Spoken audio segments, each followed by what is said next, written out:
Hello everyone. सो इस part की शुरुआत के साथ हमें दिखाया जाता है कि शाओकी बहुत खुश होती है जब उसे पता चलता है कि फैंग ने उसकी कंपनी में जॉब परमानेंट कर दी है और इस बात पे शाओकी उसे थैंक यू भी कहती है। इस पे फैंग उससे कहता है कि तुमने आज बहुत अच्छा काम किया है, इसलिए मैं आज तुम्हें डिनर पे लेके चलूंगा। और ये कह के वो वहाँ से जाने लगता है तो शाओकी अपनी स्टाइल में उससे थैंक यू कहती है। ये देखकर फैंग वहाँ से शाय फील करके जाने लगता है। आगे दिखाया जाता है कि ये दोनों वापस घर आते हैं जहाँ पे शाओची फैंग के घर में एंटर करने की कोशिश करती है, जिसपे फैंग उसे मना कर देता है। तो शाओची उससे कहती है कि आज मेरे घर में कोई भी नहीं है, जिसपे फैंग ही नोटिस करता है कि शाओबो और फैंग ली वहीं पे आ रहे हैं। पर क्योंकि वो दोनों फैंग को नोटिस नहीं कर पाते हैं और अपनी ही धुन में होते हैं, जहाँ पे फैंग ली शाओबो को डिनर के लिए इनवाइट करता है और पैसों के लिए फैंग को कॉल करता है और उसे झूठ बोलता है कि उसका एक छोटा सा एक्सीडेंट हो गया है तो उसे पैसों की जरूरत है। कि तभी फैंग उसे पीछे से आवाज लगा के पूछता है कि तुम्हें पैसे मैं यहीं दे दूं या घर पे आके दूं। और ये सुन के फैंग ली काफी डर जाता है और उसे वहाँ पे देख के बहुत शॉक्ड भी होता है। फिर नेक्स्ट सीन में दिखाया जाता है कि फैंग ली को झूठ बोलने के लिए पनिश करता है। तो फैंग ली उसे सॉरी कहता है कि उसने उसे पहले अपनी रिलेशनशिप के बारे में नहीं बताया। इसमें फैंग उसे समझाते हुए कहता है कि मैं तुम्हारा सपोर्ट सिर्फ इसलिए कर रहा था कि ताकि तुम अपनी लाइफ में कुछ अचीव कर सको और अपना ड्रीम पूरा कर सको,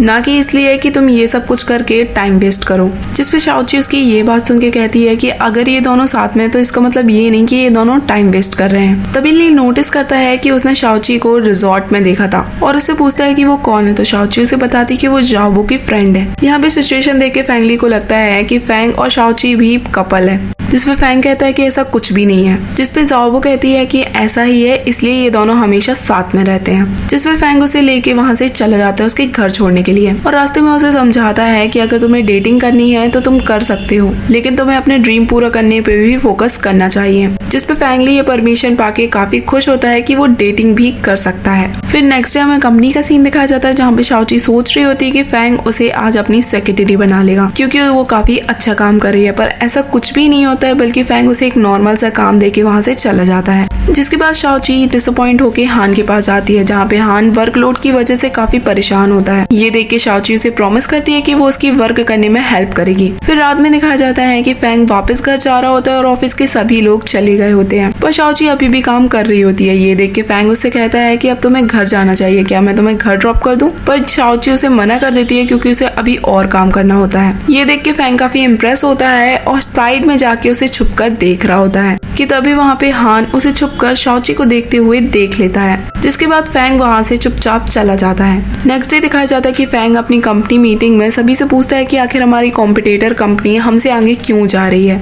और इसके बारे में प्रेजेंटेशन देने के लिए कहता है। जिसपे शाओची प्रेजेंटेशन देने लगती है और इस प्रेजेंटेशन में वो दोनों कंपनी के बीच का फर्क बताती है और इस फर्क से उभरने का तरीका भी बताती है, जहाँ पे वो एक ऐसा प्रोडक्ट बनाने के लिए भी कहती है जो कि उनकी कंपनी का सिग्नेचर प्रोडक्ट बन सकता था। तो हान यहाँ पे कहता है कि फैंग ने मैनेजर को प्रेजेंटेशन देने के लिए कहा था, तुमसे नहीं। जिसके बाद शाओची एम्बैरेस फील करके अपनी सीट पे आके बैठ जाती है, लेकिन मीटिंग में सभी लोग शाओची की बात से अग्री थे और मैनेजर यहाँ पे कहता है कि बाकी सारी कंपनी के पास रिसर्च डिपार्टमेंट है, इसलिए वो इजिली कोई भी न्यू प्रोडक्ट बना सकते हैं। ये सुन के फैंग कहता है कि अब मैं भी अपनी कंपनी में रिसर्च डिपार्टमेंट खोलूंगा जिससे हम भी सबसे आगे रहें। तो ये सब सुन के सभी लोग खुश होते हैं। वहीं दूसरी ओर मिस्टर कांग को दिखाया जाता है जो कि मीटिंग में हुई सारी बातें जाओ को बताते हैं। जिसपे जाओ कहती है कि तुम्हें टेंशन लेने की कोई जरूरत नहीं है क्योंकि डायरेक्टर फैंग को इतना फाइनेंस नहीं देगा कि वो रिसर्च डिपार्टमेंट खोल पाए। फिर नेक्स्ट डे का सीन हमें दिखाया जाता है जहाँ पे फैंग और हान डायरेक्टर से मिलने के लिए जाते हैं, लेकिन डायरेक्टर उन्हें मैसेज कर देता है कि वो उनसे नहीं मिल सकता है क्योंकि वो बिजी है। जिसके बाद फैंग हान से पूछता है कि क्या डायरेक्टर शाम की पार्टी में आने वाले हैं। तो हान उन्हें बताता है कि हाँ वो पार्टी में आने वाले हैं। जिसके बाद दूसरी ओर हमें शाओची को दिखाया जाता है जहाँ पे कंपनी में कुछ एम्प्लॉयज उससे पूछते हैं कि क्या फैंग ने तुम्हें पार्टी के लिए इनवाइट किया है। पार्टी का नाम सुन के शाओची थोड़ा कंफ्यूज होती है और तभी वहाँ पे फैंग 2 बॉक्सेस लेके आ जाता है और फैंग यहाँ पे शाओची को 2 बॉक्स भर के डॉक्यूमेंट्स देता है जो कि उसे चेक करने होते हैं। घर जाके शाओची एक बॉक्स के डॉक्यूमेंट्स पढ़ रही होती है और जाओबो उसके कंडीशन देख के काफी अपसेट फील करती है और उसकी हेल्प करने के लिए दूसरे बॉक्स के डॉक्यूमेंट्स चेक करने की कोशिश करती है, पर जैसे ही वो बॉक्स ओपन करती है तो उसमें से ड्रेस और सैंडल निकलते हैं और इसी के साथ उन्हें एक नोट भी मिलता है जिसमें उसने शाओची को 8 बजे तैयार होके बाहर आने के लिए कहा था। ये देख के दोनों ही शॉक्ड रह जाती हैं। वहीं दूसरी ओर हमें फैंग को दिखाया जाता है जो कि मिस्टर हान के साथ शाओची के नीचे आने का वेट कर रहा होता है। जिसपे हान फैंग से कहता है कि अगर आप ऐसे नोट पे लेके किसी को इनवाइट करोगे तो कोई भी नीचे नहीं आने वाला है। तो फैंग कहता है कि तो फिर मुझे भला कैसे इनवाइट करना चाहिए था उसको।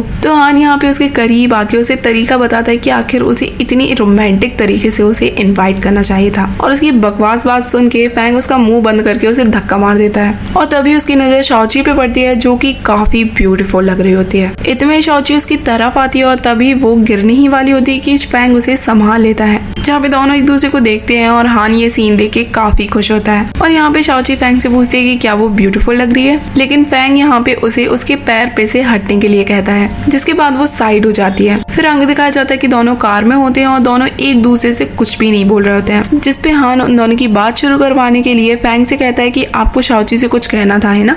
जिसपे शाओची फैंग की तरफ देखती है तो फैंग कहता है कि पार्टी में बस कोई ट्रबल क्रिएट मत करना। तो शाओची कहती है कि अगर तुम्हें इतनी ही टेंशन हो रही है तो तुमने मुझे इनवाइट ही क्यों किया। तो फैंग उसे कहता है कि वो तुम्हें पार्टी में चल के समझ में आ जाएगा। फिर दोनों ही पार्टी में जाते हैं जहाँ पे फैंग को लड़कियां घेर लेती हैं और शाओची जो कि खाना खा रही होती है ये बात नोटिस करती है और ये देख के वो तुरंत फैंग के पास जाती है और लड़कियों को बताती है कि आज वो उसकी डेट है। जिसके बाद वो लड़कियां उन्हें अकेला छोड़ के चली जाती हैं, जिसपे शाओची समझ जाती है कि पार्टी में लड़कियां फैंग को परेशान ना करें, इसलिए वो उसे अपनी डेट बना के लाया है। तभी फैंग को कंपनी का डायरेक्टर जाओ दिखाई देता है तो वो उसके पास जाता है और उससे पूछता है कि आखिर वो उसके साथ मीटिंग करने क्यों अवॉइड कर रहा है। तो जाओ से कहता है कि हमारी कंपनी की फाइनेंशियल कंडीशन इतनी अच्छी नहीं है कि वो न्यू डिपार्टमेंट खोल सके और बस इसलिए हमें रिसर्च डिपार्टमेंट पे पैसे नहीं डालने चाहिए। और फिर फैंग को पार्टी एंजॉय करने के लिए कहता है और वहाँ से ये कह के चला जाता है। दूसरी ओर देखा जाता है कि एक वेट्रेस ने गलती से एक लड़की की हील पे वाइन गिरा दी थी और ये सब कुछ देख के उसकी फ्रेंड नाराज होकर वेट्रेस की इंसल्ट करने लगती है, जिसपे शाओची ये सब नोटिस करती है और उन लोगों के पास जाती है और कहती है कि कुछ लोग दिखने में तो इतने सुंदर होते हैं पर रियलिटी में बिल्कुल भी अच्छे नहीं होते हैं। तभी नाना शाओची से लड़ने लगती है कि उसकी वजह से वेट्रेस वहाँ से चली गई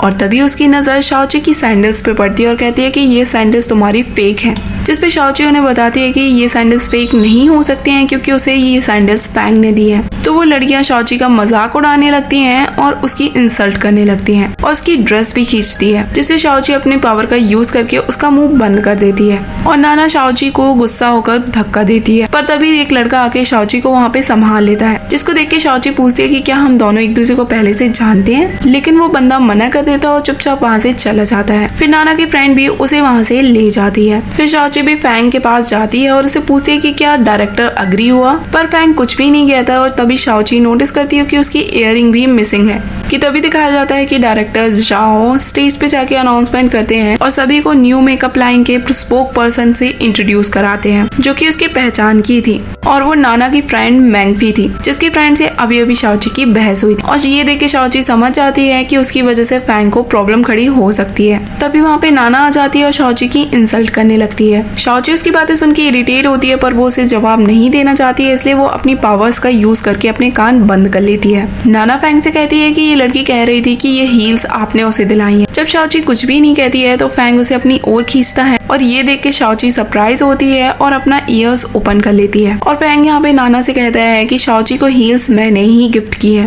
और ये बात सुन के वो शॉक्ड हो जाती है, जिसके बाद फैंग शाओची को लेकर वहाँ से बाहर आ जाता है। फिर स्टेज से जब मैंगफी नीचे आती है तो नाना उसे सारी बातें बताती है और मैंगफी ये सब सुन के थोड़ा अपसेट भी होती है। फिर आगे दिखाया जाता है कि शाओची और फैंग जब जा रहे होते हैं कि तभी अचानक से शाओची का पैर ट्विस्ट हो जाता है, जिसपे फैंग वहीं पे रुक जाता है और उसे केयरफुल रहने के लिए कहता है और उसे पूछता है कि अंदर तुमने नाना को कोई जवाब क्यों नहीं दिया। जिसपे शाओची कहती है कि मुझे पता है कि मेरे जवाब देने से डायरेक्टर जाओ को बहुत बुरा लगता, जो कि तुम्हारी कंपनी के लिए भी हार्मफुल हो सकता था, इसलिए मैं वहाँ पे चुप रही। तो शाओ उसे देखता है और फिर उसे चलने के लिए कहता है। शाओची वहाँ पे चलने का ट्राई करती है पर वो बिल्कुल भी नहीं चल पा रही होती है और ये चीज नोटिस करके फैंग उसे गोद में उठा लेता है और उसे वहाँ से ले जाता है। पार्टी में सभी लोग ये सारी चीजें नोटिस करते हैं और उन लोग के जाने के बाद जब नाना जा रही थी तो उसकी अचानक से बॉडी मूव करना बंद कर देती है और वो पानी में गिर जाती है। अब ये कैसे और क्यों हुआ इसके बारे में हमें आगे पता चलेगा। नेक्स्ट डे जब शाओची ऑफिस पहुंचती है तो हान उसे बताता है कि आज फैंग का दिमाग बहुत खराब है। जिसके बाद शाओची कॉफी लेके उसके कैबिन में जाती है लेकिन फैंग उसकी तरफ देखता तक नहीं है।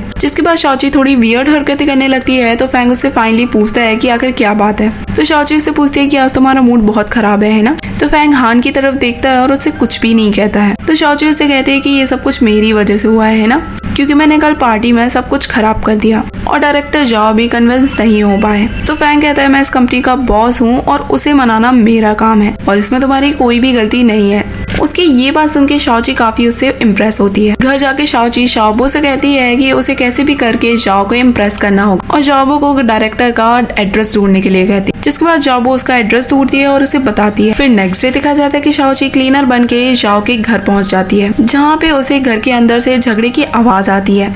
मिस्टर जाओ मिसेस जाओ लड़ रहे होते हैं और तभी मिस्टर जाओ दरवाजा ओपन करके शाओची को इग्नोर करके वहाँ से चले जाते हैं, जिसके बाद मिसेस जाओ उसे अंदर आने के लिए कहती है और शाओची को वैक्यूम दे देती है घर क्लीन करने के लिए। तभी डोरबेल बजती है और शाओची देखती है कि वहाँ पे फैंग भी आ गया है और ये देख के वो काफी डर जाती है और साइड में छुप जाती है। और इसी के साथ ये एपिसोड यहीं पे एंड हो जाता है। See you guys in the next part.